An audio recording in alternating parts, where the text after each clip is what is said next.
আরও খেতে ভালো লাগবে।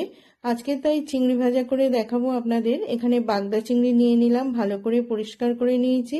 পিঠে একটা সুতোর মতো থাকে, সেটাও পরিষ্কার করে নিলাম। তারপর গায়ে একটু চিড়ে চিড়ে নিয়েছিলাম যাতে মশলাগুলো ঢুকে যেতে পারে।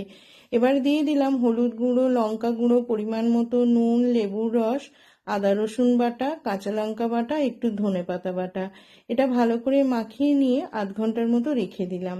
একটা বাটিতে নিলাম 3 চামচ কর্নফ্লাওয়ার আর 3 চামচ ময়দা, নিলাম একটা ডিম।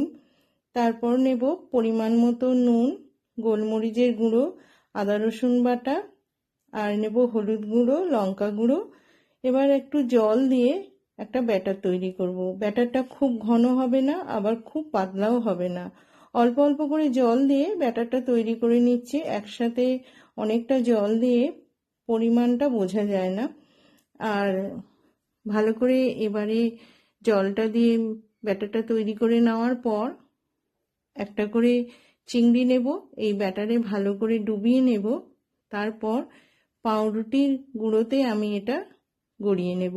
এই পাউরুটির গুঁড়োটা, বাড়িতে 2টো পাউরুটি ছিল, সেই পাউরুটিটা একটু গরম করে নিয়ে তারপর মিক্সিতে গুঁড়ো করে নিয়েছিলাম।